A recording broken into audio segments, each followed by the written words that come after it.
Hello guys, welcome back to my YouTube channel. तो कैसे हो आप लोग बहुत ही अच्छे से रह रहे होंगे।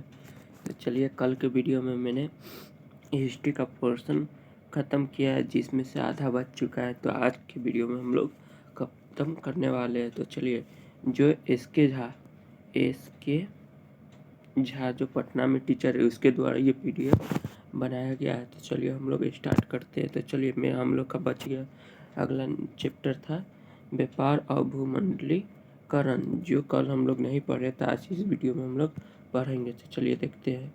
चलिए, सवाल है, प्राचीन काल में किस स्थल मार्ग की एशिया यूरोप का व्यापार में होता है? तो रेशम मार्ग। चलिए नेक्स्ट हम लोग देखते हैं। नेक्स्ट क्या है, पहला विश्व बाजार के रूप में कौन सा शहर उभर कर आया? तो दिल्मूल पहला विश्व बाजार के रूप में कौन सा शहर उभर कर आया? तो दिल्मूल। आधुनिक युग में अर्थव्यवस्था क्षेत्र में होने वाला सबसे बड़ा क्रांति कौन सी थी? आधुनिक युग में अर्थशास्त्र में होने वाला सबसे बड़ी क्रांति कौन सी थी? औद्योगिक क्रांति। कौन है? तो औद्योगिक क्रांति। चलिए, गिरमिटिया मजदूर बिहार के किस क्षेत्र में भेजे जाते थे? तो उत्तरी क्षेत्र में। विश्व व्यापी आर्थिक संकट किस देश के आरंभ हुआ? विश्वव्यापी आर्थिक संकट किस देश में आरंभ हुआ? तो 1929। आर्थिक संकट के कारण यूरोप में कौन सी नई प्रणाली का उदय हुआ था? तो फासीवादी नाजीवादी शासन। ब्रिटेन वुड्स सम्मेलन किस वर्ष हुआ था? 1944 में। भूमंडलीकरण की शुरुआत किस दशक में हुई थी? भूमंडली की शुरुआत किस दशक में हुई थी? तो 1990 के दशक में। चलिए आगे हम लोग देखते हैं। द्वितीय महायुद्ध के बाद यूरोप में कौन सी संस्था उदय आर्थिक दुर्भावों के समाप्त करने के लिए हुआ? तो यूरोप संघ। फ्रैंकलिन की रूजवेल्ट द्वारा नई व्यवस्था कहाँ लागू किया गया? तो अमेरिका में। कहाँ था? अमेरिका में। ब्रेसेल की संधि कब हुई? तो 1948 में। अंतर्राष्ट्रीय मुद्रा कोष की स्थापना कब हुआ? 1945 में। अंतर्राष्ट्रीय मुद्रा कोष की स्थापना 1945 में। औद्योगिक क्रांति कहाँ घटित हुआ? औद्योगिक क्रांति कहाँ घटित हुआ? तो इंग्लैंड में आपका था। इंग्लैंड में। अलेक्जेंड्रिया नामक विश्व बाजार किसके अस्तित्व में है? तो स्थापित की ऑस्ट्रेलिया नामक विश्व बाजार किसने स्थापित की? तो सिकंदर है। 1990 के बाद भूमंडलीकरण की प्रक्रिया को काफ़ी तीव्र किसने की थी? तो जॉन पिलियर्सन।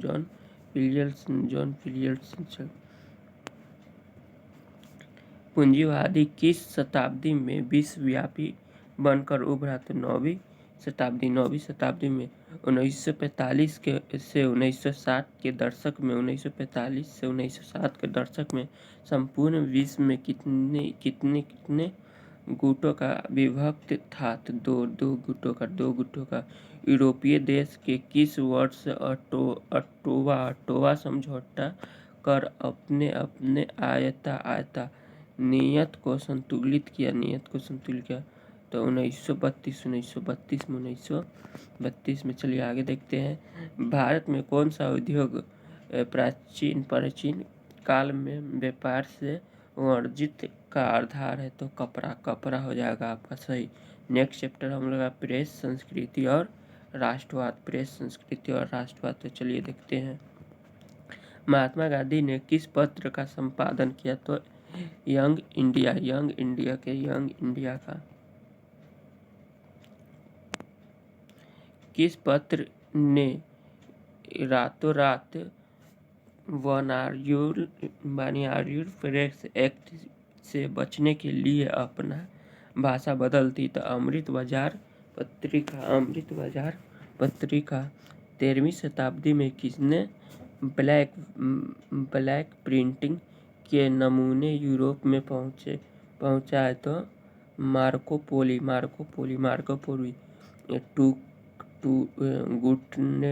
गुटेनबर्ग का जन्म किस देश में हुआ था? तो जर्मनी में हुआ था। गुटेनबर्ग का जन्म किस देश में हुआ था? तो जर्मनी में हुआ था।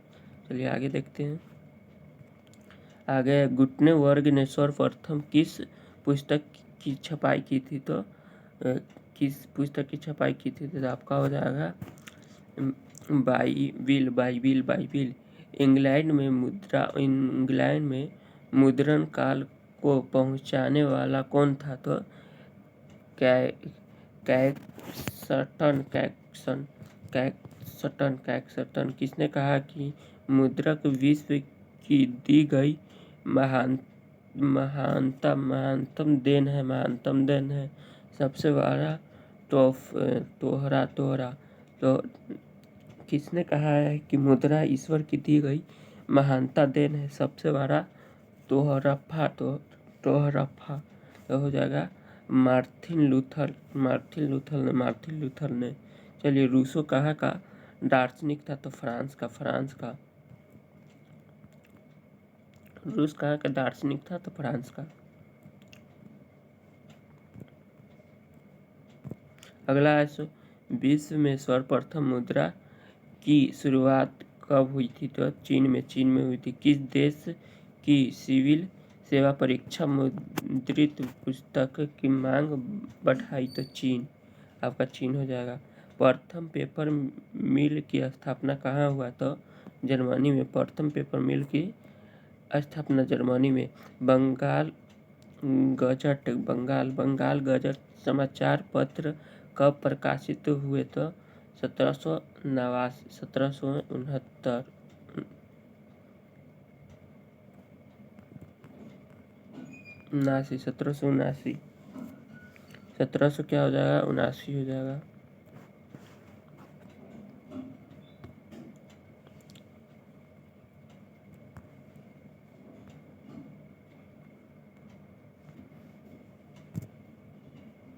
बंगाल गजट समाचार पत्र कब प्रकाशित हुआ? 1789।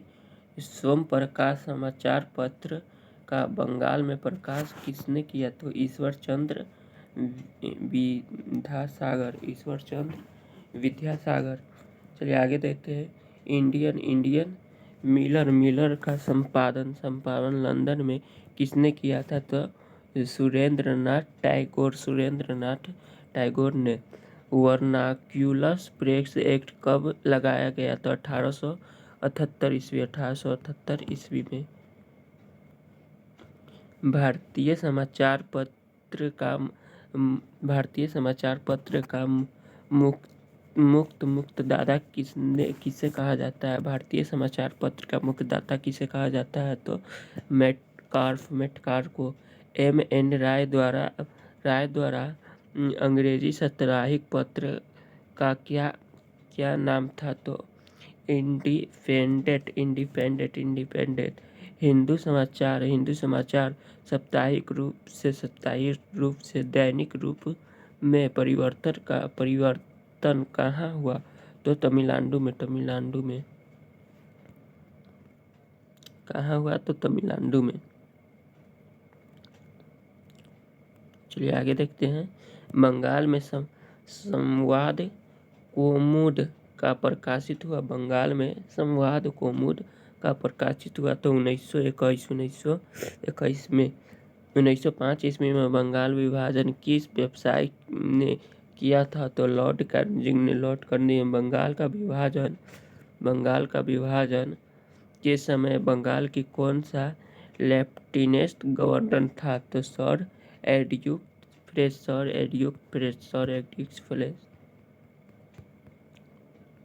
चलिए नेक्स्ट हम लोग देखते हैं।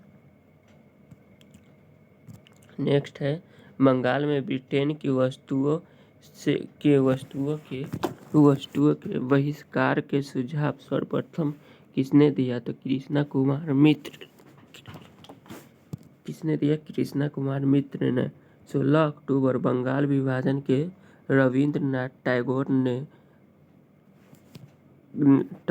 के कहने पर किस दिवस के रूप में मनाया जाता था? तो रक्षाबंधन दिवस में 16 अक्टूबर को रविंद्रनाथ टैगोर के कहने पर किस दिन के रूप में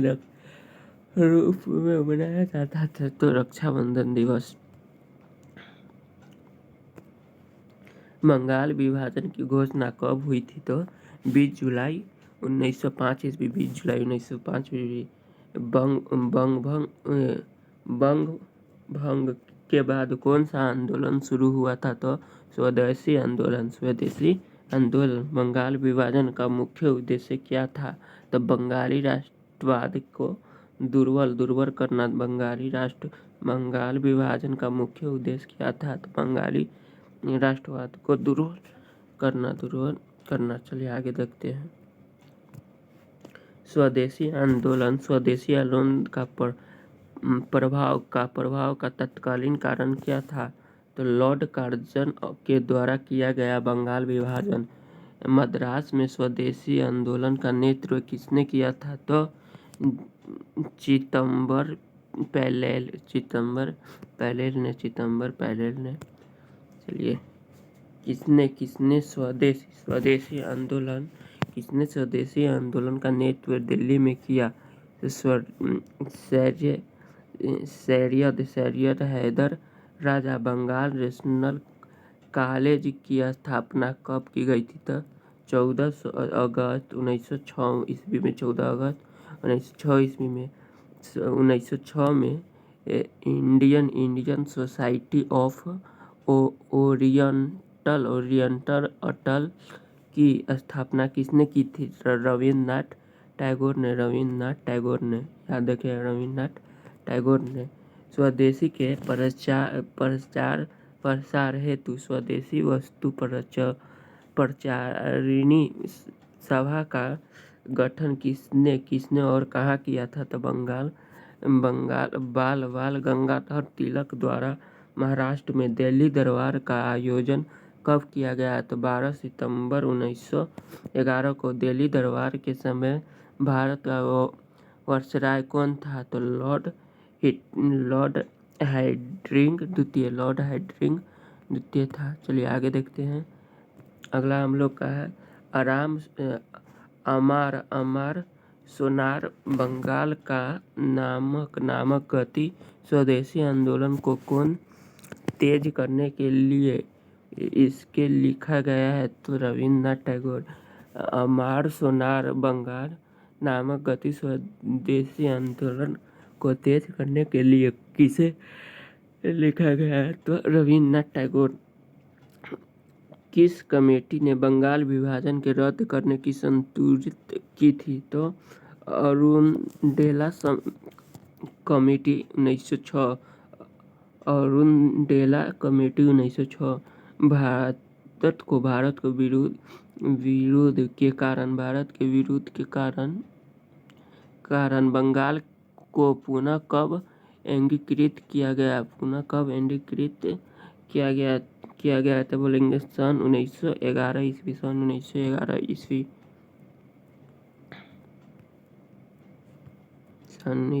ईस्वी। देख सकते हैं, यही मेरा सर है। इसके जहाँ जो पटना में है, इन्हीं का PDF के थ्रू हम लोग ये चैप्टर हम लोग पढ़ रहे हैं। तो चलिए देखते हैं। तो चलिए गाइस, थैंक यू। आप लोग का हिस्ट्री का पोर्शन आपका ख़त्म हो गया, कल छूट गया हुआ था। चलिए हिस्ट्री आपका ख़त्म हो गया पूरा, 9th और 10th सभी ख़त्म हो गया।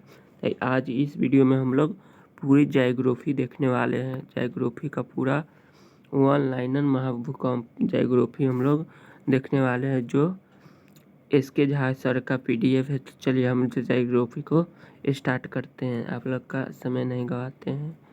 चलिए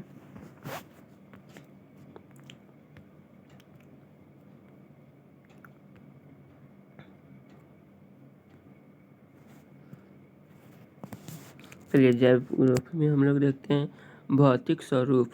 पहला चैप्टर का नाम है भौतिक स्वरूप। तो ध्यान से देखिएगा, भारत के संपूर्ण क्षेत्र का कितना प्रतिशत भूभागी मैदानी है? तो 43%, 93%। पूर्व में भूमंडल के केवल एक ही भूखंड तथा उसमें किस नाम से जाना जाता है? तो पैरिया के नाम से जानते हैं। पैरिया किस नाम से जानते हैं? तो पैरिया के नाम से जाना जाता है। चलिए आगे देखते हैं। चलिए हम लोग नेक्स्ट प्रश्न देखते हैं। नेक्स्ट है शिप किला दर्रा भारत के किस राज्य में है? तो हिमाचल प्रदेश में। नाथुला दर्रा किस राज्य में स्थित है? तो सिक्किम में आपका है। सिक्किम में। चलिए माउंट एवरेस्ट का ऊंचाई वर्तमान में कितनी है? माउंट एवरेस्ट का ऊंचाई वर्तमान में कितनी है? तो 8,848 मीटर। 8,848 मीटर। भारत के सबसे लंबी चोटी क्या है? केटू भारत का सबसे लंबी चोटी का क्या नाम है? तो केटू है। भारत के दक्षिणतम बिंदु को क्या कहते हैं? तो इंडिला पलाइट कहते हैं। विश्व प्रसिद्ध कांगड़ा एवं कुलूप घाटी स्थित है। तो मध्य हिमालय और लघु हिमालय में। चलिए आगे हम लोग देखते हैं।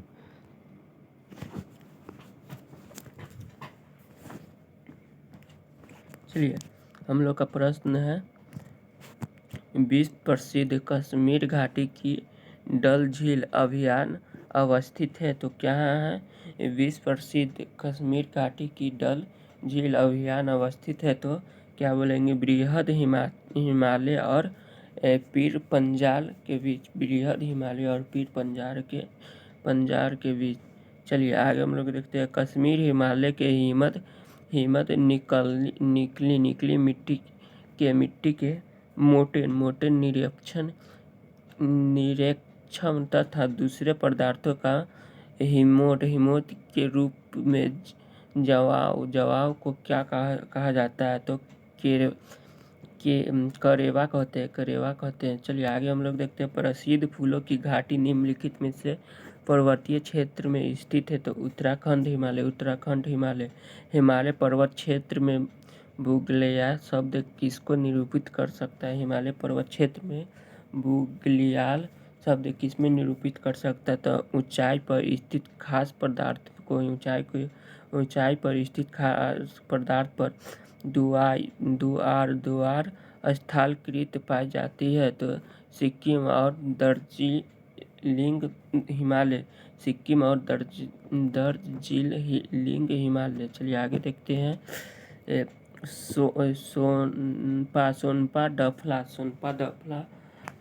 दफला अम्बोर मिस्मी नियासी का नाग है। तो उत्तर पूर्वी भारत के जनजातियाँ बराक नदी किस राज्य की एक महत्वपूर्ण नदी है? तो मणिपुर और मिजोरम।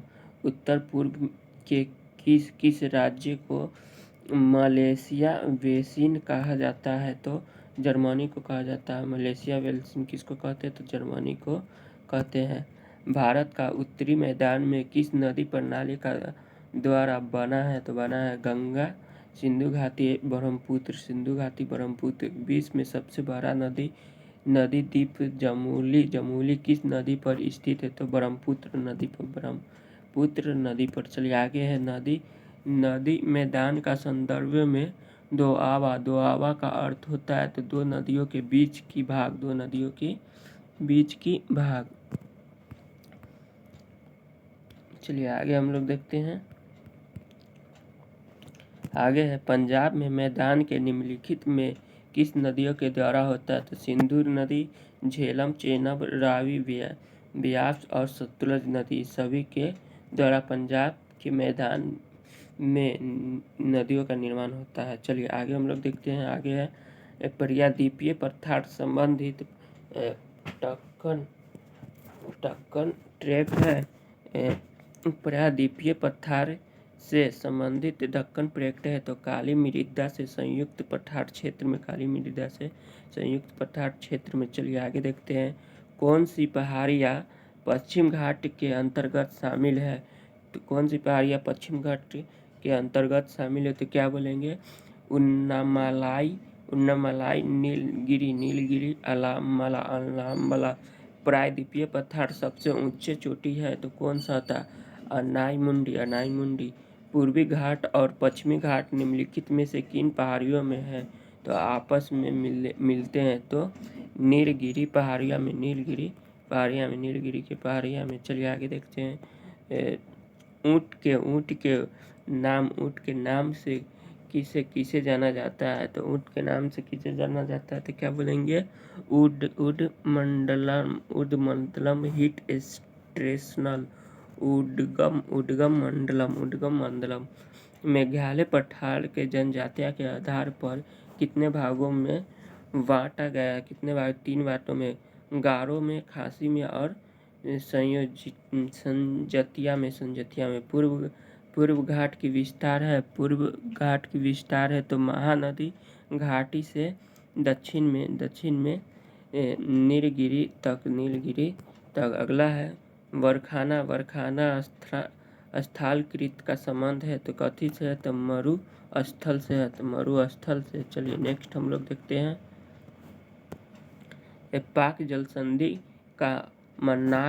जल संधि और मन्नार की खाड़ी बंगाल की खाड़ी के बीच स्थित होती है। तो क्या स्थित होती है? भारत और श्रृंखला भारत का एकमात्र सक्रिय जलवामुखी द्वीप कहाँ अवस्थित है? तो मध्य मंडमान के पूर्व में। चलिए आगे है। 10 डिग्री चैनल के किसे पृथक करता है? तो अंडमान से। अंडमान निकोबार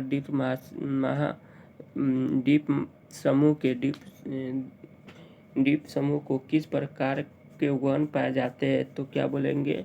सदाबहार वन। चलिए आगे देखते हैं। अगला है हमारा पीटी द्वीप, जहाँ मनुष्य का आवास नहीं है, वहाँ एक पक्षी अभयारण्य है। तो भारत में यह किस जगह पर स्थित है? लक्षद्वीप समूह में। चलिए स्थिति एवं विस्तार। क्षेत्रफल की दृष्टि से भारत में विश्व में कौन सा स्थान है? तो 7वां स्थान है। भारत के अक्षांशीय एवं देशांशीय विस्तार में लगभग कितने डिग्री के अंतर है? तो 30 डिग्री। भारत की स्थलीय सीमा रेखा तटीय सीमा रेखा के लगभग कितना बड़ी है? तो दुगुनी बड़ी है। दुगुनी। चलिए भारत का एक चीन के बीच की सीमा रेखा का नाम है तो मैकमोहन लाइन। 23.1/2 उत्तरी अक्षांश को क्या कहते हैं? तो कर्क रेखा कहते हैं। अगला प्रश्न है हम लोग का। भारतीय मानक समय का ग्रीनविच स्टेटेड टाइमन के निकट घट का अंतर 5.1/2 घटना। क्षेत्रफल की दृष्टि से विश्व का सबसे बड़ा देश कौन सा होता है? तो रूस होता है। भारत में कुल कितने केंद्र शामिल प्रदेश है? तो 8। भारत में अरुणाचल प्रदेश और कच्छ के बीच में स्थानीय सीमा में कितने घंटों का अंतर है? तो 2 घंटों का। भारत का स्थल सीमा कितने देशों को छूता है? तो 7। बिहार में शोक किस नदी को कहा जाता है? कोसी नदी को कहा जाता है। भारतीय संघ राज्य पर दर्शन विद्युत है तो इंदिरा पाउडेट क्षेत्रफल के आधार पर भारत के सबसे बड़ा एक और सबसे छोटा राज्य क्रमशः कौन सा था? राजस्थान गोवा। भारतीय राज्य और केंद्र शासित प्रदेश चीन के किन सीमा को स्पष्ट करते हैं? तो हिमाचल प्रदेश, उत्तराखंड, जम्मू और कश्मीर, सिक्किम। उत्तराखंड, उत्तर प्रदेश और बिहार पश्चिम बंगाल और सिक्किम राज्य की सीमा को किस देश को छूता है? तो बोलेंगे नेपाल देश को छूता है। चलिए आगे हम लोग देखते हैं। आगे है पाक जल संधि किन दो देशों के बीच में अवस्थित है? तो भारत और श्रीलंका। हिमालय के किस भाग को आंतरिक हिमालय के नाम से जाना जाता है? तो बृहद हिमालय और महान हिमालय। चलिए नेक्स्ट चैप्टर हम लोग का आ गया उपवाहन स्वरूप। चलिए देखते हैं। लद्दाख में सिंधु नदी गर्ज का निर्माण होता है तो वह क्या है? तो वह आपका हो जाएगा गिलगिट गार्ज। सिंधु नदी का कुल लंबाई कितनी है? तो 29,000 किलोमीटर। गांधी सेतु निर्माण कब हुआ था? तो 1992। लक्षद्वीप सागर झील किस राज्य में स्थित है? उत्तर प्रदेश में स्थित है। भारत में किस नदी का प्रवाह तंत्र सबसे बड़ा होता है? तो गंगा नदी का प्रवाह तंत्र सबसे बड़ा होता है। कौन सी नदी चंद्रमा और भाग के दो सरिताओं के मिलने से बनती है? तो चेनेवा। भाखरा नंगाल परियोजना अवस्थित है तो समतुलज नदी पर। चलिए आगे हम लोग देखते हैं। आगे है गंगा नदी का उद्गम स्रोत है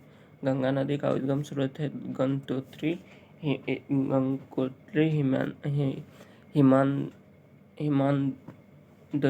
हिमंद। चलिए आगे है भागीरथी एवं अलकनंदा नदी का संगम किस जगह पर होता है? तो देवप्रयाग में। कौन सी नदी दक्षिण में सतपुड़ा और उत्तर में विंध्याचल श्रेणी के मध्य भ्रंश घाटी में बहती हुई संगमरमर के चट्टानों से खूबसूरत महाखंडन बनती है? तो नर्मदा नदी। चलिए आगे है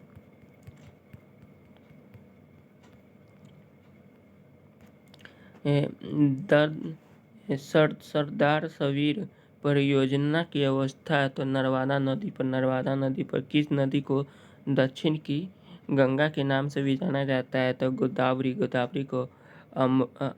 अमरावती, भवानी, मेहवती तथा काविन किसकी सहायक नदी था? तो कावेरी नदी का। चलिए अपवाहन क्षेत्र के घटते क्रम के अनुसार प्रायद्वीपीय देशों का क्रम, नदियों का क्रम गोदावरी, कृष्णा महानदी, कावेरी। गंगा नदी के न्यूनतम जल प्रवाह वर्ष किस महीने में होता है? तो जनवरी से जून। दामोदर नदी किसकी सहायक नदी है? तो हुगली का। भारत का कौन सा जलप्रपात शरावती नदी पर स्थित है? तो क्या बोलेंगे? शरावती नदी पर स्थित है तो हम लोग का होगा जोग प्रताप। मानव निर्मित गोविंद सागर झील का संबंध किस परियोजना से है? तो भाखड़ा नागर परियोजना। जलवायु है तो आगे देखिए जलवायु है तो एक वर्ष के दौरान हवाओं के दिशा में ऋतु के अनुसार परिवर्तन को किस रूप में जाना जाता है? तो मानसून के रूप में जाना जाता है। मानसून। आंधियों को किस राज्य में आम की बौछार कहा जाता है? तो कर्नाटक को। कर्नाटक। विश्व में सबसे अधिक वर्षा किस राज्य में होती है? तो मेघालय राज्य में होती है। मेघालय राज्य में होती है। भारत में भौगोलिक दृष्टि से ऋतुएं मुख्य कितने प्रकार के होते हैं? तो 4 प्रकार के होते हैं। सुंदरवन डेल्टा कहाँ पर स्थित होता है? पश्चिम बंगाल में। सुंदरवन डेल्टा कहाँ पर? पश्चिम बंगाल में स्थित होता है। भारत के उत्तर पश्चिम भाग में शीत ऋतु में होने वाला वर्षा के लिए उत्तरदायी है? तो पश्चिम विक्षेपण है।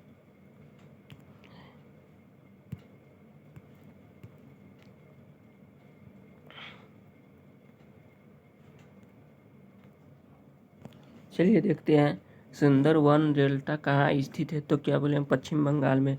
भारत में उत्तर पश्चिम भारत के शीत ऋतु में होने वाले वर्षा के लिए उत्तरदायी है? तो पश्चिम विक्षेपण। भारत मानसून के प्रस्ताव के लिए जिसे जिम्मेदार माना जाता है? तो पूर्वी जेट प्रभाव। भारतीय मानसून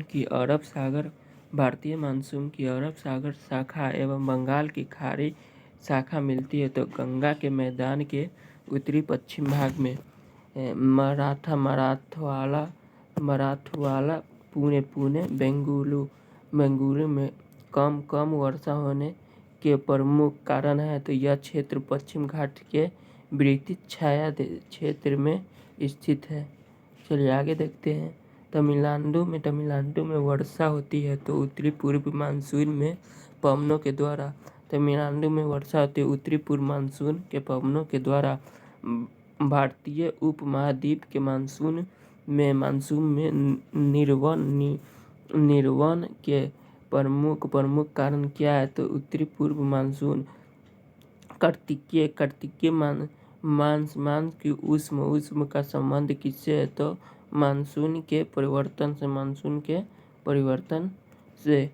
शीत ऋतु में गोदावरी, कृष्णा एवं कावेरी नदी का डेल्टा प्रदेशों में आने वाला उष्णकटिबंधीय चक्रवात किस महासागर में उत्पन्न हुआ? तो क्या बोलेंगे? या उत्पन्न होता है तो अंडमान सागर में। आम्र वर्षा किस ऋतु का है? तो उससे लाभान्वित फसल है? तो ग्रीष्म ऋतु। आम। कोपेन का जलवायु वर्गीकरण के अनुसार भारत में शुष्क ग्रीष्म ऋतु वाले मानसून प्रकाश की जलवायु कहाँ पाई जाती है? तो तमिलनाडु के कठोर मंडल तट पर। चलिए नेक्स्ट चैप्टर आप लोग का स्टार्ट करते हैं। प्राकृतिक वनस्पति एवं वन प्रणाली। चलिए नेक्स्ट चैप्टर हम लोग देखते हैं।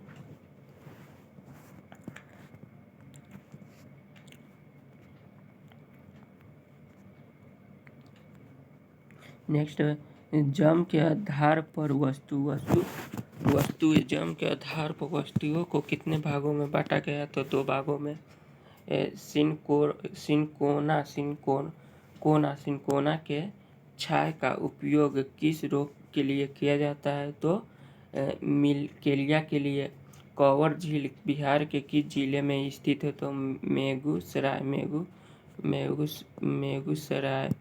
बेगूसराय।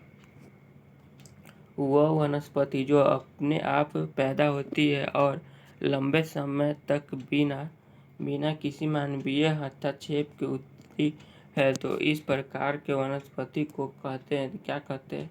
अक्षत्र वनस्पति। भारत में सर्वाधिक क्षेत्र पर किस प्रकार के वनों में विस्तार होता है? तो उष्णकटिबंधीय पर्णपाती वन। चलिए आगे देखते हैं। चंदन आंवला महुआ सागौर बांस आदि प्रजातियों का वृक्ष किस किस प्रकार के वनों में पाए जाते हैं? तो शुष्क पर्णपाती वन, बहुमूल्य वृक्ष प्रजाति देवदार, बहुमूल्य वृक्ष प्रजाति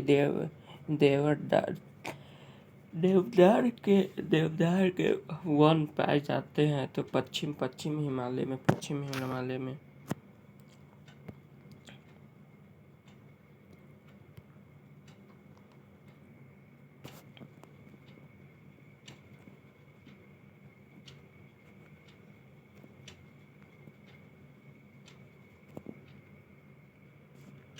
चलिए नेक्स्ट हम लोग देखते हैं। चलिए आपका सवाल है, भारत का पहला जैव मंडल रिजर्व कहाँ सा है? तो क्या बोलेंगे? नीलगिरी जैव मंडल रिजर्व। नोकरेक जीव मंडल रिजर्व मेघालय किन पहाड़ियों के हिस्सा है? तो गोर। चलिए नेक्स्ट चैप्टर हम लोग देखते हैं, जनसंख्या। चलिए जनसंख्या हम लोग देखने वाले हैं।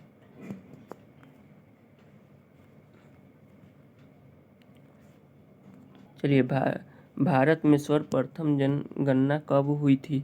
तो 1872 में।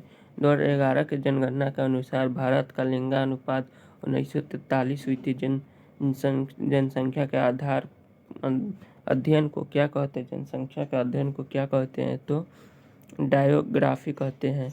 चलिए भारत के पड़ोसी देश। नेक्स्ट चैप्टर आपका है भारत के पड़ोसी देश। नेक्स्ट चैप्टर, पशुपतिनाथ मंदिर कहाँ स्थित है? नेपाल में। भारत में सात पड़ोसी देश कौन सी है? तो पाकिस्तान, अफगानिस्तान, नेपाल, चीन, भूटान, म्यांमार, बांग्लादेश। पाकिस्तान के साथ सीमा साझा करने वाला कितने राज्य का एक केंद्र शासित प्रदेश है? तो 5 राज्य का। अफगानिस्तान के साथ सीमा रक्षा करने वाला एकमात्र राज्य कौन सा है? तो लद्दाख है। चलिए नेक्स्ट हम लोग देखते हैं, भारत सबसे कम सीमा साझा करने के देश के साथ करती है? तो अफगानिस्तान करती है। भूमिगत जल स्तर का गिरावट के कितने कारण हैं? तो 3, जनसंख्या, उद्योग और कृषि। 3 कारण, जनसंख्या, उद्योग और कृषि।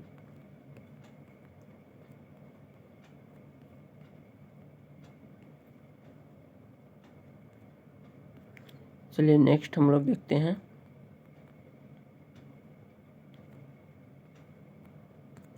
नेक्स्ट चैप्टर है भारत संसाधन एवं उपयोग। काली मिट्टी का दूसरा नाम क्या है? तो रेगुल मिट्टी है। किसने कहा था संसाधन होते नहीं बनते हैं? तो जेम्स मैन ने उत्पत्ति के आधार पर संसाधन कितने प्रकार के होते हैं? तो 2 प्रकार के होते हैं। 2 प्रकार के आपके होते हैं। उपयोगिता के आधार पर संसाधन कितने प्रकार के होते हैं? तो 3 प्रकार के होते हैं। स्वामित्व के आधार पर संसाधन कितने प्रकार के होते हैं? तो 4 प्रकार के होते हैं। विकास के स्थिति के आधार पर संसाधन कितने प्रकार के होते हैं? तो 4 प्रकार के होते हैं। सौर ऊर्जा किस प्रकार के संसाधन है? अनवीकरणीय संसाधन है।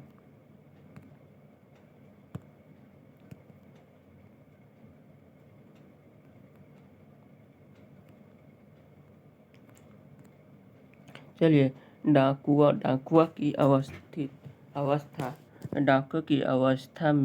अवस्था का संबंध वी है तो संसाधन के दोहन से। प्रथम पृथ्वी सम्मेलन कब और कहाँ आयोजित हुआ था? तो 1992 रेडियो ब्राजील में। तृतीय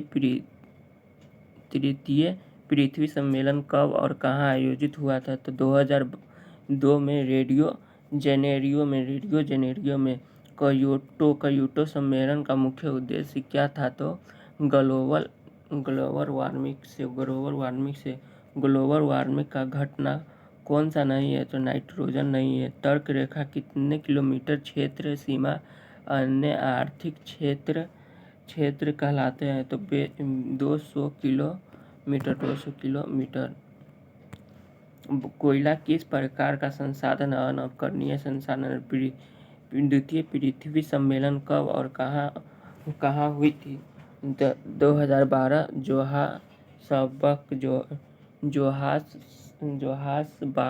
जोहान्सबर्ग दक्षिण अफ्रीका। क्योटो सम्मेलन कब? क्योटो सम्मेलन का मुख्य उद्देश्य क्या है? तो वाणिज्यिक से। विश्व पर्यावरण दिवस कब मनाया जाता है? 5 जून को विश्व पर्यावरण दिवस मनाया जाता है। हमारे साफ पेट भर के लिए वह कुछ है, लेकिन पेटी भरने के लिए कुछ नहीं है। हमारे पास पेट भरने के लिए बहुत कुछ है, पर पेटी भरने के लिए कुछ नहीं। किसने कहा था? तो महात्मा गांधी आपका सही आंसर हो जाएगा। नर्मदा बचाओ अभियान का नेतृत्व कौन करते रहते थे? तो मेघा पाटेकर। चिपको आंदोलन का प्रणेता चिपको आंदोलन का प्रणेता कौन थे? तो सुंदरलाल बहुगुण आपका था। समुद्री सीमा क्षेत्र में राजनीतिक सीमा के अंदर कितने किलोमीटर का राष्ट्रीय आपदा निहित है? समुद्री सीमा क्षेत्र में राजनीतिक सीमा के अंदर कितने किलोमीटर तक राष्ट्रीय आपदा निहित है? तो 2000 किमी। मनुष्य, वनस्पति एवं प्राणपति जीव किस प्रकार के संसाधन हैं? तो जैविक संसाधन। एजेंडा 21 घोषणा कब संबंधित किस सम्मेलन में है? तो पृथ्वी शिखर वार्ता। चलिए अगला देखते हैं। अगला है ब्रेंटलैंड आयोग रिपोर्ट का संबंध किससे है? क्या है? ब्रेंटलैंड आयोग रिपोर्ट का संबंध किससे? सतत पोषणीय विकास से। पंजाब में भूमि निर्वीकरण का निम्नलिखित में से मुख्य कारण क्या है? तो आर्थिक सिंचाई है। किस क्षेत्र में सीढ़ीदार खेती की जाती है? तो पश्चिमी और मध्य हिमालय में। किसमें कौन सी पट्टी प्राकृतिक वनस्पति जाता और प्राणी जात में ह्रास का मुख्य कारण नहीं है? तो पशु चरण और ईंधन लड़ाई एकत्रित करना। बीज बचाओ आंदोलन कब संबंध राज्य में है? बीज आंदोलन कब संबंध राज्य में है? तो उत्तराखंड। बीज बचाओ आंदोलन का संबंध राज्य से है, तो कौन है? उत्तराखंड से। चलिए आगे देखते हैं। आगे हम लोग का है असंगठित पदार्थों से निर्मित पृथ्वी के सबसे ऊपरी परत को क्या कहते हैं? तो मृदा कहते हैं।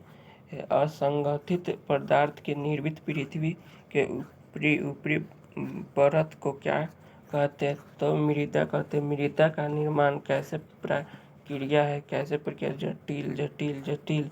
एक सेमी मृदा बनने में कितने वर्ष लगा जाता है? तो हजारों वर्ष लग जाते हैं। चलिए आगे है। चलिए अगला प्रश्न को हम लोग देखते हैं। भूमि का कितना प्रतिशत मैदानी भाग पर है? 71%। भूमि के कितने प्रतिशत भाग पर पठार का विस्तार है? 29%। मैदानी भाग किसके लिए क्या उपयोगी है? कृषि। पठारी भाग में क्या संचित है? तो खनिज और जीवाश्म। कौन सा भाग बारहमासी नदियों के पर्यटन विकास के लिए अनुकूलित स्थितिगा दिया गया है प्रदान करते हैं? तो पर्वत। कौन से भाग में बारहमासी नदियों के लिए पर्यटन का विकास के लिए अनुकूलन स्थितिग्रह किए प्रदान करते हैं? तो पर्वत। चलिए नेक्स्ट हम लोग देखते हैं। भारत में मुख्य रूप से मिट्टी कितने प्रकार की पाई जाती है? 4 प्रकार की। नदियों में जल के द्वारा लगाया गया मिट्टी क्या कहलाता है? जलोढ़ मिट्टी। आयु में आधार पर मिट्टी के कितने प्रकार होते हैं? तो 2 प्रकार होते हैं। पुराने जलोढ़ मिट्टी को क्या कहते हैं? बांगर कहते हैं। किस मिट्टी में हमुस में आधारित होता है? खादर में। किस प्रकार की मिट्टी गहन कृषि संभव है? जलोढ़ मिट्टी में। लाल और पीला मिट्टी भारत के लगभग कितने भूमि भाग पर फैला हुआ है? तो 10.6% हेक्टेरिया में। किस प्रकार की मिट्टी का निर्माण उच्च ताप और अत्यधिक वर्षा वाले क्षेत्र पर हुआ है? तो रेगुल मिट्टी। मिट्टी का लाल रंग किस खनिज के अधीनता के कारण होता है? तो लोहा। चलिए नेक्स्ट है। किस प्रकार की मिट्टी का प्रयोग काली और बांगर एवं नदी घाटी में चावल की खेती के लिए खोजी जाती है? पर्वतीय मिट्टी। जल संसाधन है तो क्या बोलेंगे? बृहद क्षेत्र में जल की उपस्थिति के कारण पृथ्वी को कहते हैं नीला ग्रह कहते हैं। कुछ जल का कितना प्रतिशत भाग महासागर में निहित है? तो 96.6%। देश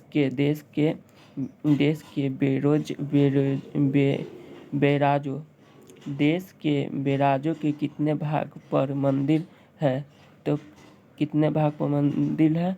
तो पंडित नेहरू ने कहा। देश के बैराजों पर किसने भारत का मंदिर कहा था? तो पंडित नेहरू ने कहा था। पंडित नेहरू ने आपको कहा था। प्रणालियों के शरीर में कितना प्रतिशत जल की मात्रा निहित है? तो 60%। बिहार में सबसे प्राचीन नदी परियोजना कौन सी नदी घाटी है? तो इंदिरा घाटी नहर परियोजना किस राज्य में है? तो राजस्थान। भूमिगत जल कितने प्रतिशत भाग में वर्षा जल का संचय करता है? तो 22%। राष्ट्रीय जल नीति को कब स्वीकार लिया? तो सितंबर 1987 को। भारत में कुल विद्युत का कितना भाग जल विद्युत से प्राप्त होता है? तो 22%। सरदार पालोवर प्रवाद किस नदी पर है? तो नर्मदा नदी पर है। चलिए आगे। किस नदी की जल भंडारण क्षमता सर्वाधिक है? तो गंगा। भारत के सबसे ऊंचे गुरुत्वाकर्षण बल है? तो श्रीशैलम बांध। विश्व का कितना प्रतिशत जल का स्वस्थ है? तो 2.5%। पृथ्वी के सतह पर कितना भाग जल का ढका है? तो 3/4 भाग जल पृथ्वी से ढका हुआ है। चलिए पृथ्वी पर 3/4 जल है। चलिए पूरे विश्व के कुल जल आयतन का कितना प्रतिशत मृत जल है? तो 2.5%। भारत स्वच्छता जल के रूप में कितना उपलब्ध है? तो 35%। उत्तर बिहार में कब नेपाल स्थित बैराज परियोजना द्वारा छोड़ा गया जल के बाद भी विभीषका मंजन देखने की मिलती थी। तो 2007 2007 जल के अतिद्रोहन किससे वृद्धि हुई? था आर्सेनिक किस पूर्वी राष्ट्रपति के द्वारा जल मिशन देकर भूमि जल पूर्ति कब दिया गया? तो अब्दुल कलाम को। सलाला प्रोजेक्ट का संबंध किस नदी से है? तो चेनाब नदी से। वर्षा जल संग्रहण के कितने तरीके खरीन मित्र और जोहर भारत के किस राज्य में प्रचलित है? तो राजस्थान। नेक्स्ट चैप्टर वन एवं वनों का प्रणाली संसाधन। नेक्स्ट चैप्टर से चलिए हम लोग देखते हैं क्या है। भारत में 2011 में कितने प्रतिशत भौगोलिक क्षेत्र में वन का विस्तार था? तो 24.62%। चलिए आगे चलिए नेक्स्ट हम लोग देखते हैं अपनी कुल भौगोलिक क्षेत्र के प्रतिशत के रूप में वन आवरण का मामले का शीर्ष राज्य है तो मिजोरम है। बिहार में कितने प्रतिशत भौगोलिक क्षेत्र का वन फैला हुआ है? 71%। पूर्वोत्तर राज्यों के 188 आदिवासी जिले में देश के कुल क्षेत्र का कितना प्रतिशत वन है? तो 66.11। किस राज्य में वन का सबसे अधिक विस्तार है? मध्य प्रदेश में वन संरक्षण एवं प्रबंधन का दृष्टि बनाने के वर्गीकृत किया गया 3 वर्गों में किया गया। चलिए आगे देखते हैं 1951 में से 1980 तक लगभग कितना वर्ग किलोमीटर वन क्षेत्र कृषि भूमि के परिवर्तित हुआ? तो 26,200। भारत का राष्ट्रीय पक्षी है तो मयूर है। कौन सा जीव केवल भारत में पाया जाता है? तो घड़ियाल केवल भारत में ही पाया जाता है।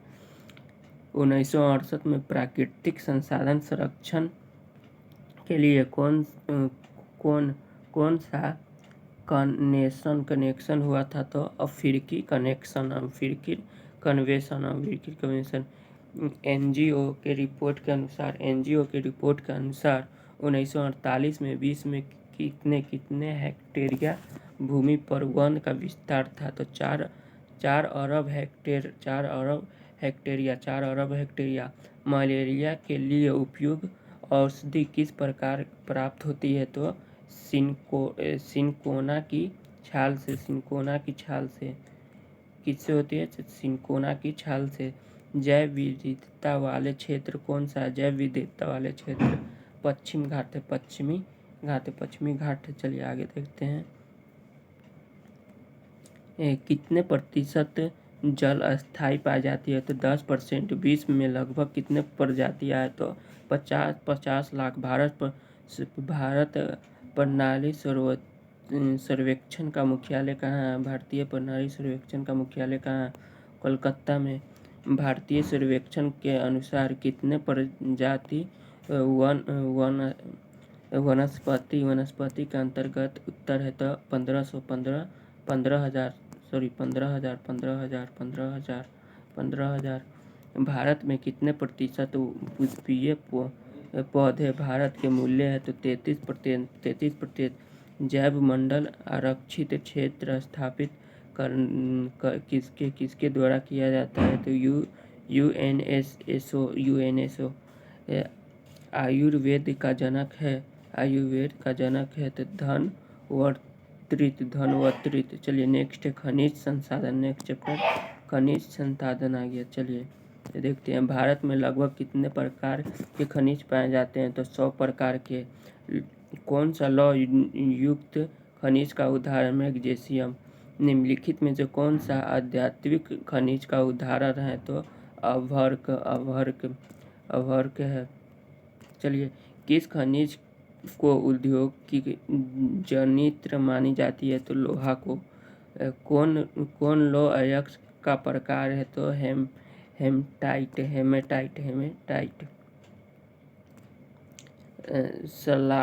सलाधी लोहा का उत्पादन है तो झारखंड है। शीत सागर भारत के कितने प्रतिशत लोहा अयस्क का उत्पादन करता है? तो 300%। 300%। मैग्नीशियम उत्पादन में भारत का विश्व में क्या स्थान है? तो चतुर्थ स्थान है। एक टन इस्पात बनने में कितना मैग्नीशियम का प्रयोग होता है? तो 10 किलोग्राम। ओडेसिया में किस खनिज के सबसे बड़ा भंडार है? तो मैग्नीशियम। क्या है? एल्युमिनियम बनने की किस खनिज की आवश्यकता पड़ती है? तो बक्साइट की संधि देशों में तांबे के कुल भंडार कितना है? तो 125 करोड़ टन। 125 करोड़ टन है। चलिए आगे हम लोग देखते हैं। आगे बिहार झारखंड देश के कितना प्रतिशत अब्र का उत्पादन करता है? तो 80%। 80%। सीमेंट के उद्योग का सबसे प्रमुख कच्चा माल क्या है? सबसे प्रमुख कच्चा माल तो चूना पत्थर है। चूना पर कौन सा धातु बिजली का सुचालक संरचना है? तो तांबा।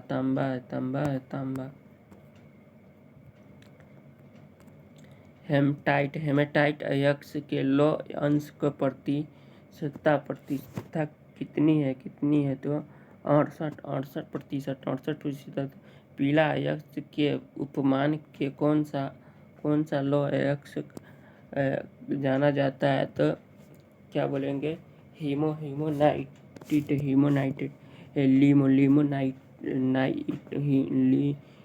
लिमोनाइट। काला अयस्क के नाम से कौन सा अयस्क माना जाता है? तो मैग्नेटाइट माना जाता है। मैग्नेटाइट। चलिए आगे देखते हैं। अलोहा युक्त खनिज कौन सी है? तो ऑक्साइड होती है। कौन से खनिज की अपेक्षीय पदार्थ की अवशिष्ट भार का त्यागता हुआ चट्टानों की अपघटना से बनती है? तो बॉक्साइट बनती है। बॉक्साइट। चलिए आगे है। भारत के किस राज्य में रैट होल खनन किया जाता है? तो मेघालय में। किस लौह अयस्क के ऊपर विद्युत उद्योग के विशेष रूप में होता है? तो क्या होता है? मैग्नेटाइट होता है। किस खादों के लोहा अयस्क विशाखापट्टनम से जापान तथा दक्षिणी कोरिया को निर्यात किया जाता है? तो डीला। चलिए आगे हम लोग देखते हैं। एल्युमिनियम धातु का सर्वाधिक निष्कर्षण किस अयस्क से किया जाता है? एल्युमिनियम धातु का सर्वाधिक निष्कर्षण किस अयस्क से किया जाता है? तो बॉक्साइट। सर्वोत्तम गुण वाले कठोर कोयला है? तो एंथेसाइट। भारत के किस क्षेत्र में लिग्नाइट कोयले का प्रमुख भंडार मिलता है? तो नवेली। छठी सागर का कोरबा किस खनिज के उत्पादन के लिए प्रसिद्ध है? कोयला के लिए। आगे भारत में अधिकांश पेट्रोलियम पदार्थ किस युग की शैल संरचनाएं में पाई जाती है? तो तारछिया में।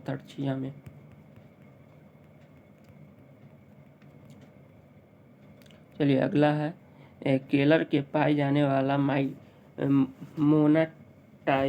मोनाजाइट रेत में कौन सी खनिज पाया जाता है? तो थोरियस में। शक्ति ऊर्जा संसाधन। तो किस राज्य में खनिज तेल के विशाल भंडार स्थित है? तो असम में। भारत के किस स्थान पर पहला परमाणु केंद्र स्थापित किया गया था? तो तारापुर में। कौन सी ऊर्जा स्रोत नवीकरणीय है? तो सौर। प्राथमिक ऊर्जा का उदाहरण नहीं है? तो विद्युत ऊर्जा का गैर पारंपरिक स्रोत है? तो सौर ऊर्जा है।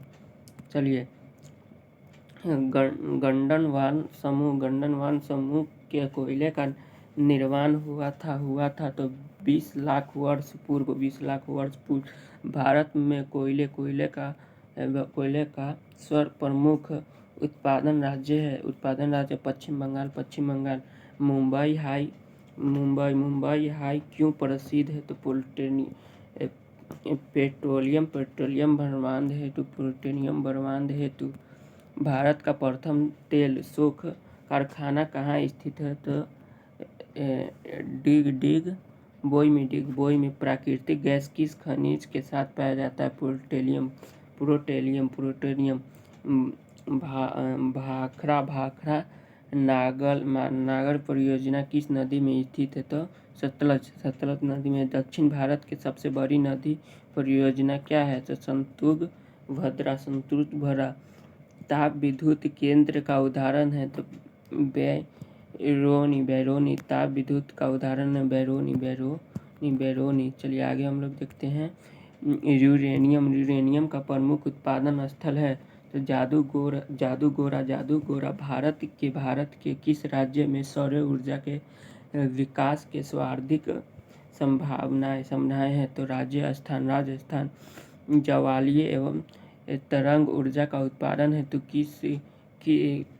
हेतु भारत के अधिक अनुकूल परिस्थितियां कहाँ पाई जाती है तो स्तंभ की खाड़ियाँ में पाई जाती है। स्तंभ की खाड़ियाँ। भारत की पहली बार कब आसम घाटी में तेल की कुएं खोदे गए हैं तो 1866 में।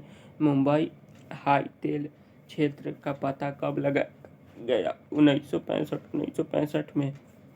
प्रथम जल विद्युत संयंत्र की स्थापना कब और कहाँ तो दार्जिलिंग। चलिए अगला है कृषि। हम लोग का अगला है कृषि। चलिए देखते हैं।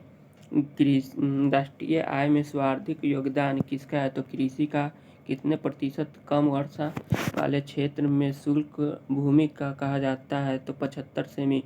झूम खेती होती है तो मणिपुर में होती है। रबर की खेती किस राज्य में होती है तो केरल में। जायद फसल का उदाहरण है तो चाय है। सर्वाधिक उपजाऊ मिट्टी कौन सी होती है जलोढ़ मिट्टी होती है। चावल का पाक समय कितना तापमान की आवश्यकता होती है तो क्या बोलेंगे 25 डिग्री सेल्सियस। चावल की खेती के लिए उपयुक्त मैदान कौन सी है तो गंगा सतलज क्षेत्र में। चलिए ज्वार के सर्वाधिक उत्पादन राज्य कौन है तो महाराष्ट्र विश्व में सबसे अधिक पशुधन वन वाले देश है। विश्व में सबसे अधिक पशुधन वाले देश है तो भारत है। ऑपरेशन पैलेट किसके संबंध से है तो दूध से। खाद्य सुरक्षा के कितने अंग है तो 3 अंग है।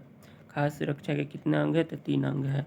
कृषि प्रदेश योजना की शुरुआत कब किया गया 1980 में। किस फसल को गोल्डन फाइबर कहा जाता है तो जूट को। कौन सी फसल अधिक दिन नमी बनाए रखते हैं तो कपास रखते हैं। कपास के तैयार होने में कितना समय लगता है 6 माह से 8 माह।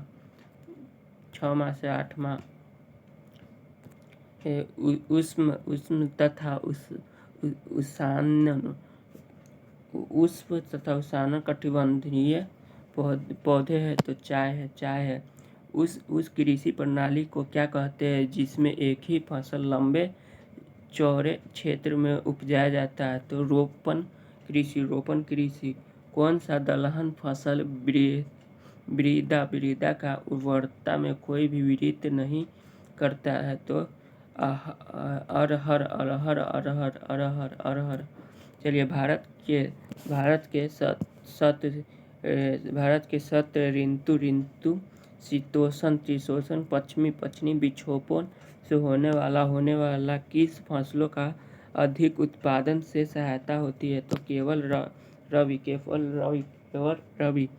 यदि यह अखिल के अंतर्गत कोई भी कोई बाई जाने वाला ऐसे फसल है जो खाद्यान्न और चार दोनों रूप में प्रयोग होता है। यह फसल 21 डिग्री सेल्सियस से 27 डिग्री तापमान में और पूरी जलोढ़ मिट्टी के बेहतर प्रकार से उपजाई जाती है।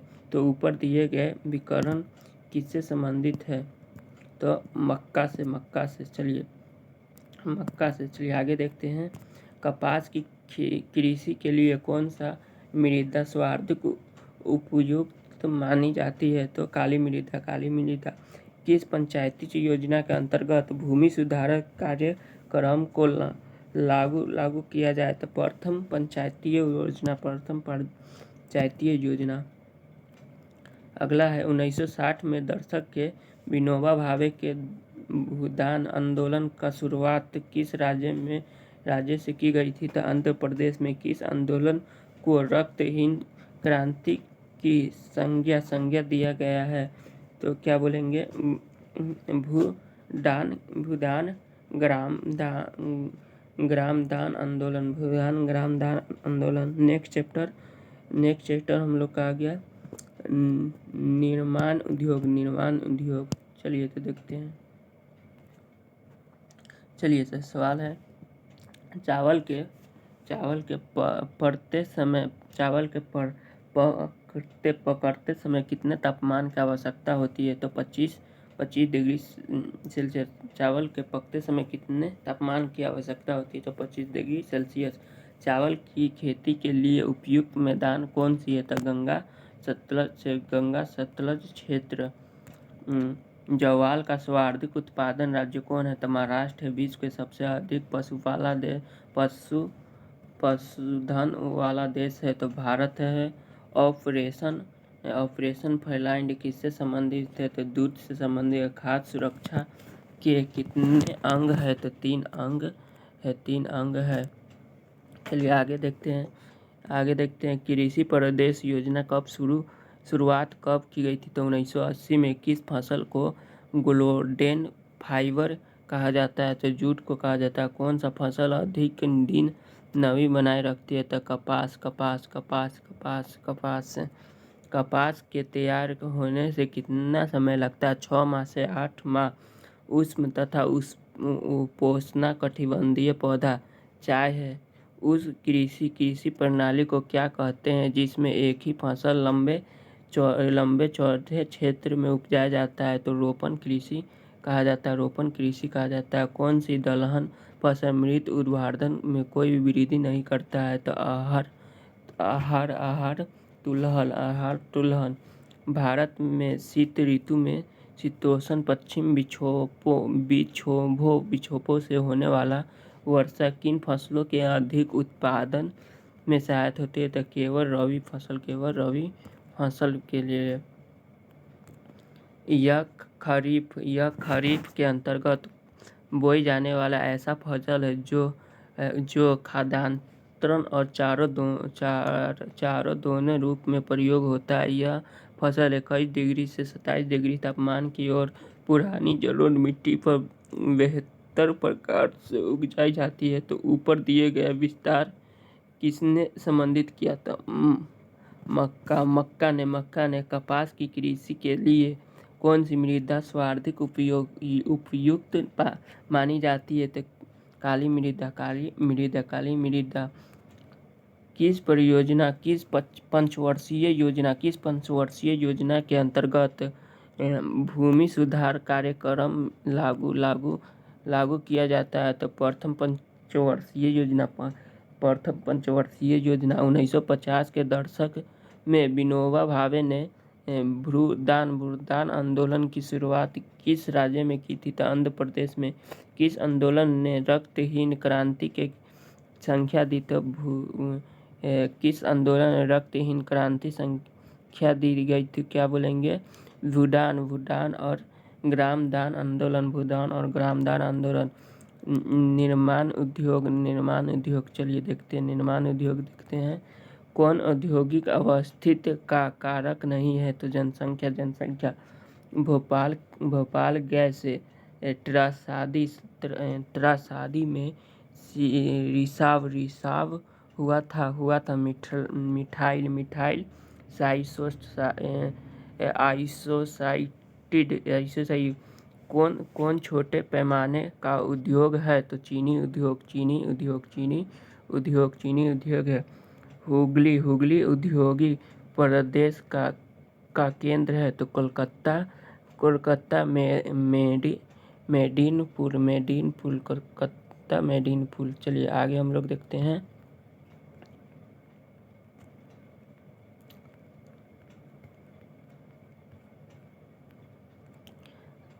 चलिए आगे, भारत में सबसे पहला स्थापित लौह इस्पात कंपनी कौन है? तो बोकारो स्टील।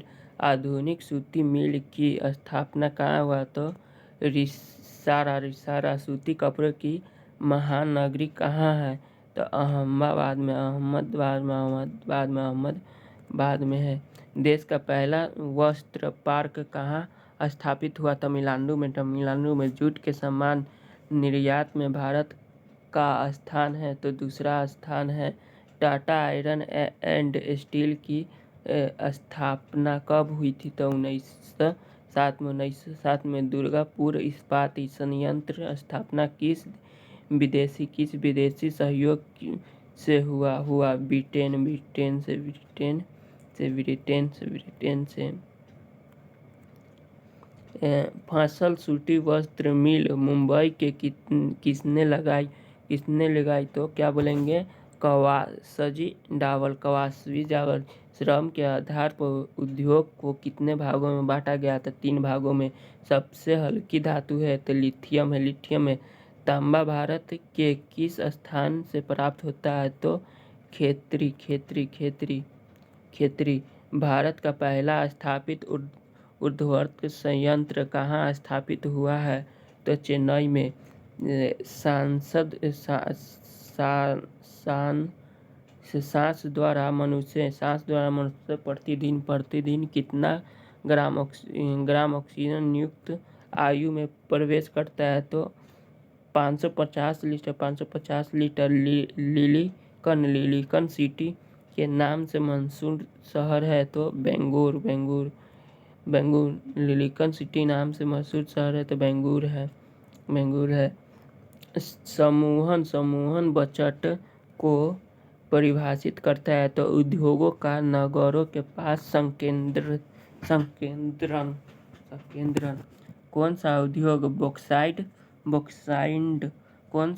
बॉक्साइट को कच्चे माल के रूप में प्रयोग करता है? तो एल्युमिनियम। चला नेक्स्ट चैप्टर हमका परिवहन, संचारण एवं व्यापार। चलिए आगे देखते हैं।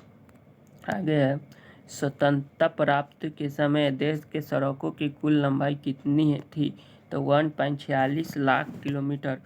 पक्की सड़कों की लंबाई दृष्टि से प्रथम स्थान कौन सा राज्य है? तो महाराष्ट्र है। कौन सड़कों का एक वर्ग नहीं है? तो स्वर्णिम त्रिपुरा। कौन हो जाएगा? स्वर्णिम त्रिभुज राजमार्ग। चलिए आगे हम लोग देखते हैं। आगे, भारत के किन शहरों में मेट्रो रेल सेवा उपलब्ध नहीं है? तो कराची एवं भुवनेश्वर। किस वर्ष इंडियन एयरलाइंस को इंडियन नाम दिया जाता है? तो 2005। भारतीय अंतर्देशीय जलमार्ग प्राधिकार कब गठित किया गया था? तो 1968 में। इंद्रप्रस्थ किस राज्य में स्थित है? तमिलनाडु में।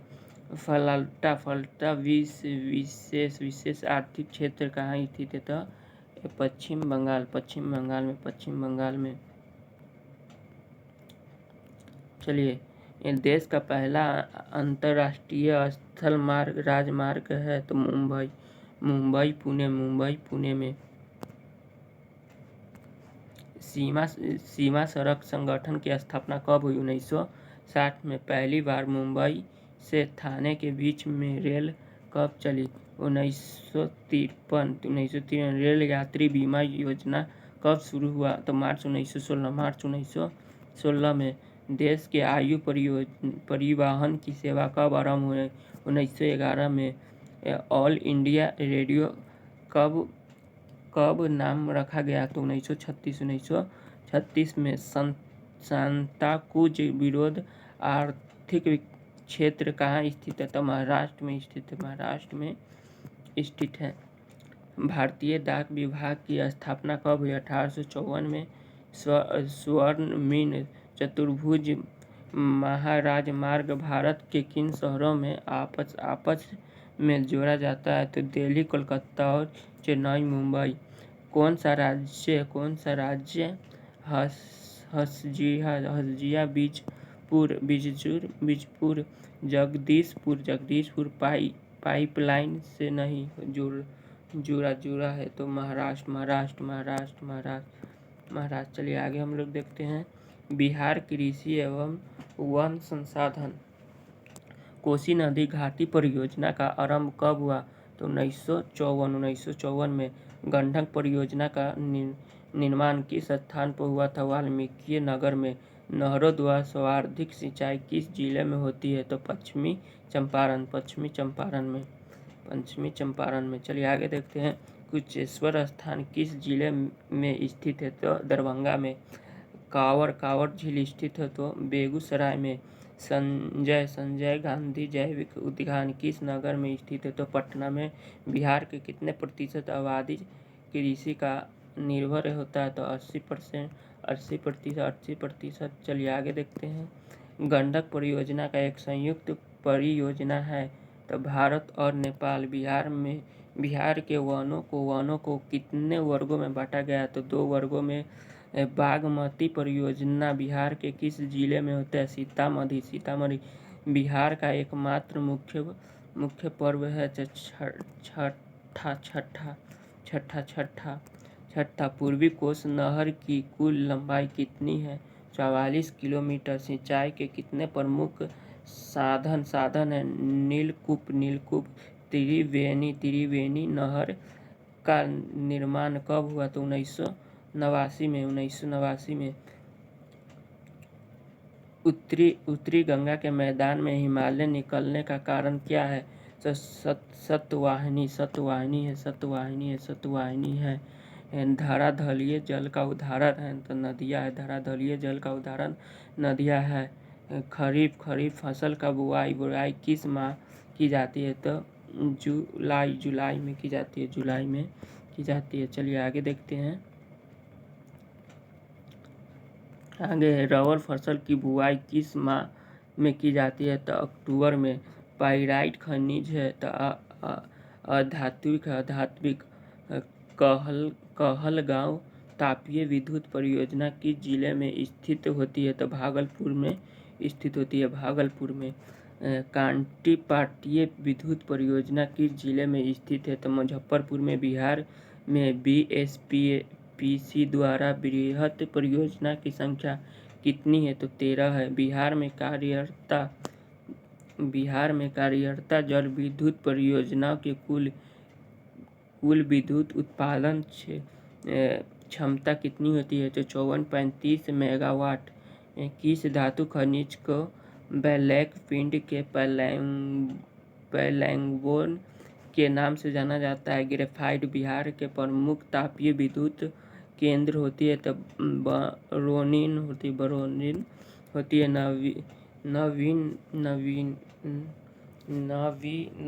नवीनगर तापीय विद्युत परियोजना कहाँ है? तो औरंगाबाद में। Kalgaon super thermic power plant किसकी स्थापना की गई थी? तो 1989।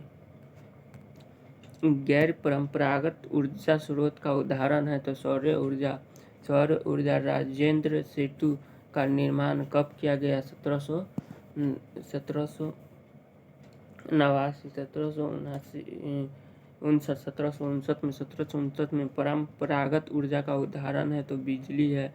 पूर्व मध्य रेल का मुख्यालय कहाँ है? तो हाजीपुर में है। पटना हवाई अड्डा का नाम क्या है? तो जयप्रकाश नारायण हवाई अड्डा, ग्रेट डार्क रोड की लंबाई कितनी है? तो 2400 किलोमीटर। 2400 किलोमीटर। रेलवे चक्का निर्माण उद्योग कहाँ है? तो दरियारापुर में डीजल इंजन का कार्य कहाँ होता है? तो जमालपुर में एशिया का प्रथम वर्कशॉप जमालपुर वर्कशॉप किस स्थापना कब हुआ? तो 1862 में एशिया का प्रथम वर्कशॉप की स्थापना कब हुआ? तो 1862 में। बिहार में किस शहर के कांच उद्योग स्थापित है? तो हाजीपुर में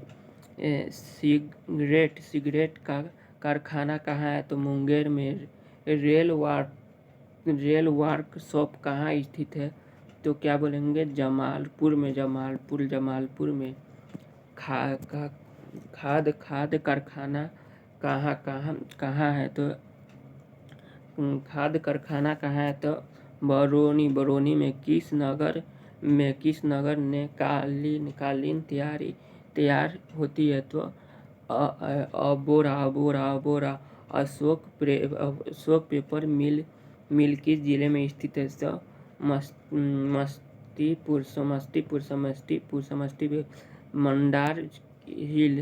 मंदार हिल किस जिले में स्थित है? तो बांका। चलिए आगे देखते हैं हम लोग। नेक्स्ट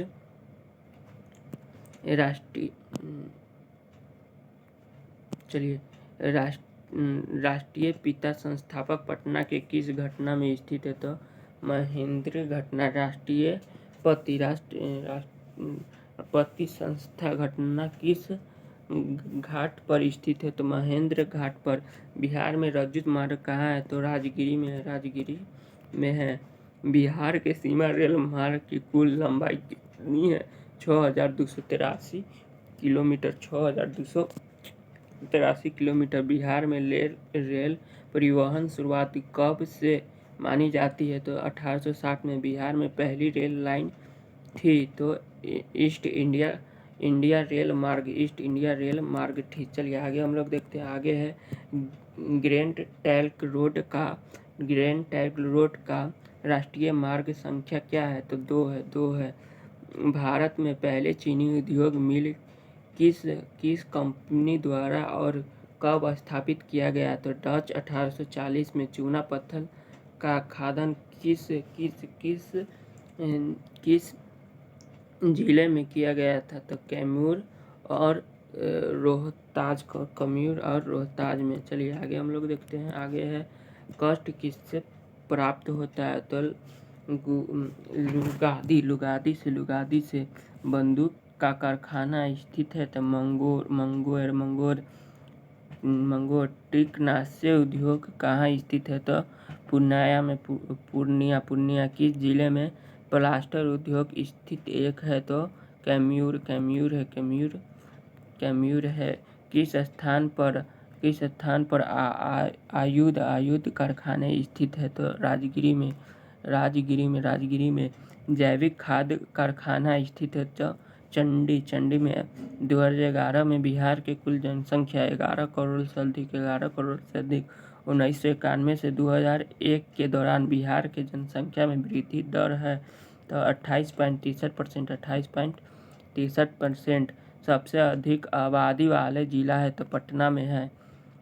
अविभाज्य बिहार के एकमात्र नियोजन था तो टाटा नगर था।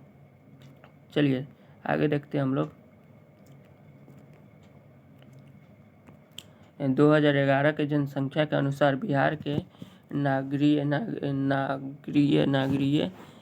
आबादी है तो 11.29%। 2011 के जनसंख्या के अनुसार बिहार के प्रति वर्ग किलोमीटर जनघनत्व थी तो 11,000 106 व्यक्ति, 11,106 व्यक्ति। सासाराम नगर का विकास हुआ था तो मध्य युग में हुआ था, मध्यम युग में हुआ था। चलिए आगे देखते हैं हम लोग। कुल जनसंख्या के संबंध में भारत के 5वें मेट्रो को अवरोही क्रम में व्यवस्थित किया गया है, तो निम्नलिखित में से कौन सा अनुक्रम सही है? तो मुंबई, दिल्ली, कोलकाता और चेन्नई, बेंगलुरु सब हो जाएगा। 2011 के अनुसार बिहार में पशु संरक्षा दल कितनी है? तो 70.32%, 70.32%। चलिए नेक्स्ट चैप्टर है मानव चिन्ह अध्ययन, लास्ट चैप्टर है हम लोग का ज्योग्राफी का लास्ट चैप्टर मानव चिन्ह अध्ययन। इसके बाद मेरा ज्योग्राफी भी खत्म हो जाएगा। चलिए ऊंचा बचाव प्रदेश के लिए हैस्यूर विधि का विकास किसने किया था? तो लेहमान ने किया था। परिवर्तीय छायाकार विधि के भू आकृति पर किस दिशा में प्रकाश पड़ने की कल्पना की जाती है? तो उत्तर पश्चिम में। किसी विशेष स्थान की ऊंचाई किसी विशेष स्थान की ऊंचाई को क्या कहा जाता है? तो स्थानिक ऊंचाई। छोटी महीन रेखा की खोज कर ऊंचा वचन प्रदर्शन की विधि को क्या कहा जाता है? तो हैस्म्यूर कहा जाता है। मानव चित्र में बढ़ामी हल्का रंग से क्या दर्शाता है? तो पर्वत को दर्शाते हैं, पर्वत को।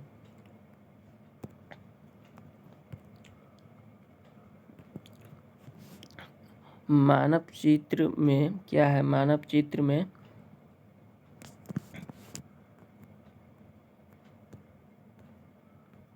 चलिए सवाल देखते हैं क्या है। मानव चित्र में बादामी हल्का रंग का क्या दर्शाता है? तो पर्वत दर्शाता है। चलिए आगे देखते हैं।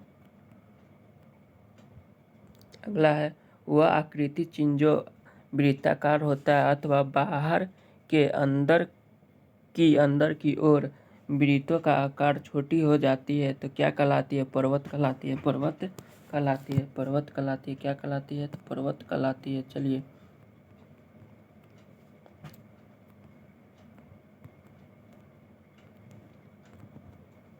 मानव चित्र में बादामी हल्का रंग का क्या तात्पर्य? पर्वत है। वह आकृति चिन्ह जो वृत्ताकार होता है बाहर के अंदर की ओर वृत्त का आकार छोटा हो जाता है तो क्या कहलाता है? तो पर्वत कहलाता है। वह धरातल आकृति जिसका आधार और शिखर दोनों चौड़ा और विस्तार हो क्या कहलाता है? तो पठार कहलाता